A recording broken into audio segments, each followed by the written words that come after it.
दोस्तों, ब्रेक से पहले चर्चा की पितृदोष के बारे में। कारण क्या होते हैं ये भी जान रहे थे। आइए आगे भी पितृदोष होने के कारण जान लेते हैं। पितृदोष उत्पन्न होने के अनेक कारण हो सकते हैं, जैसे परिवार में अकाल मृत्यु हुई हो, कोई अचानक मरा हो, कोई छोटी उम्र में मरा हो, या परिवार में इस प्रकार की घटनाएं जब एक से अधिक बार हुई हो, या पितरों का विधि विधान से श्राद्ध नहीं किया जाता हो, या धर्म कार्य में पितरों को याद न किया जाता हो, परिवार में धार्मिक क्रियाएं संपन्न नहीं होती हो, धर्म के विपरीत परिवार में आचरण हो रहा हो, परिवार के किसी सदस्य के द्वारा जीव हत्या हो जाने पर, गौ हत्या हो जाने पर, या फिर अबॉर्शन भ्रूण हत्या होने पर भी पितृदोष व्यक्ति की कुंडली में आ जाता है।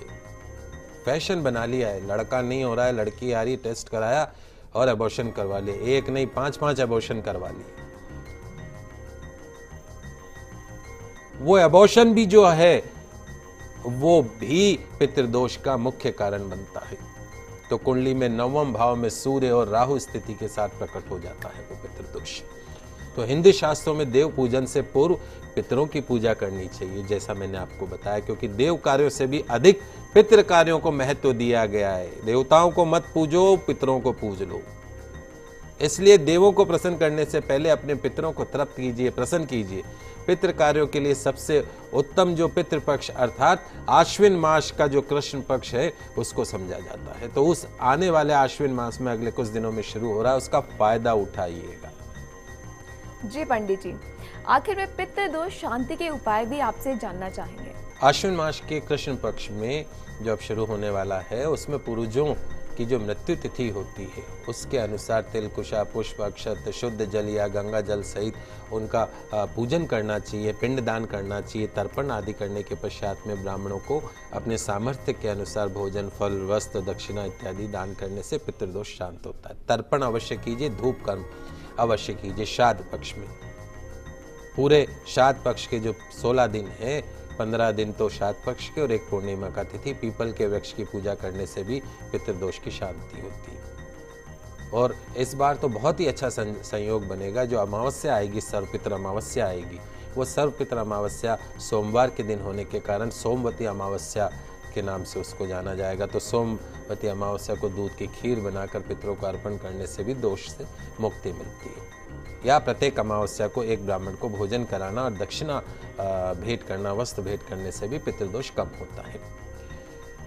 प्रत्येक अमावस्या को कंडे की धूनी लगाकर, कंडे को गर्म करके, उपले को गर्म करके उसमें खीर का भोग लगाकर दक्षिण दिशा में पितरों का आह्वान करने से, क्योंकि दक्षिण दिशा आपके पितरों की दिशा है, उसमें आह्वान करके उनसे अपने कर्मों के लिए क्षमा याचना करने से पितृदोष से मुक्ति मिलती है।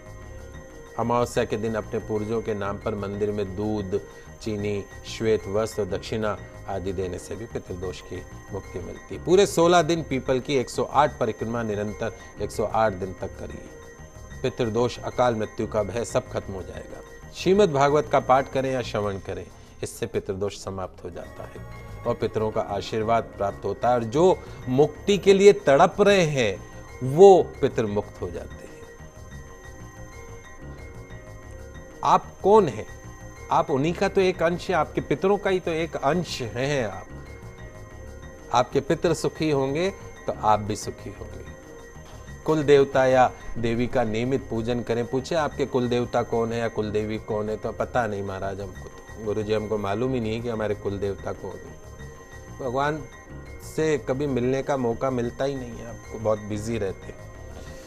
रसोई घर के अंदर ढके हुए पानी के घड़े के पास में सुबह के समय घी का दीपक जलाने से भी पितृदोष से मुक्ति मिलती है। कोशिश कीजिए दिया कम से कम आधा पौन घंटा तो जले और वो पानी को प्रत्येक दिन बदल देना चाहिए। उस जल को ग्रहण करना चाहें तो जल को ग्रहण भी कर सकते हैं। अज्ञात अतृप्त आत्मा निमित्त नारायण बलि कर्म अवश्य करवाइए। आइए अब जान लेते हैं पितृदोष के निवारण के 2 महामंत्र। अगर आपकी कुंडली में पितृदोष है, आपके घर में पितृदोष है, तो 2 मंत्र मैं आपको बता देता हूं। आपके टीवी स्क्रीन पे भी मंत्र आ रहे हैं, लिख लीजिए। ओम सर्व पितृ देवताभ्यो नमः। ओम सर्व पितृ देवताभ्यो नमः। इस मंत्र का श्राद्ध पक्ष में जाप कीजिए, सभी पितर आपसे प्रसन्न रहेंगे। दूसरा जो मंत्र है वो भी लिख लीजिए, ओम प्रथम पितृ नारायणाय नमः। ओम प्रथम पितृ नारायणाय नमः। तो ये 2 मंत्र विशेष तौर पे आपको पितृदोष से मुक्ति दिला सकते हैं। तो आने वाले श्राद्ध के 15 दिनों के अंदर 16 पूर्णिमा को मिला के 16 दिन आपको जो है अपने पितरों के निमित्त श्राद्ध कम करना है, तर्पण कम करना है, 16 दिन अपने पूर्वजों को याद करना है। किसी भी तरह का कोई गलत काम आपको 16 दिन के अंदर नहीं करना है। ये ध्यान रखिए, जो आपके पितर हैं उनको सिर्फ 16 दिन की छुट्टी मिली है ऊपर से। तो आज जो भोग देंगे, आप जो जल देंगे, उस जल को, उस भोग को ग्रहण करके वो पूरे वर्ष उस भोजन और उस जल से अपना पूरे वर्ष का काम चलाएंगे। तो अपने पितरों को मत भूलिएगा और उन पितरों के निमित्त कुछ न कुछ दान पुण्य अवश्य करते रहिएगा।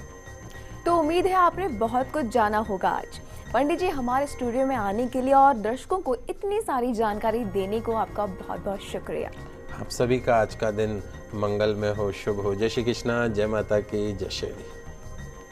आपकी कोई समस्या है और चाहते हैं पंडित जी से समाधान, तो आप हमें ईमेल कर सकते हैं। हमारा ईमेल आईडी है goodlucktips@thefirstindianews.com।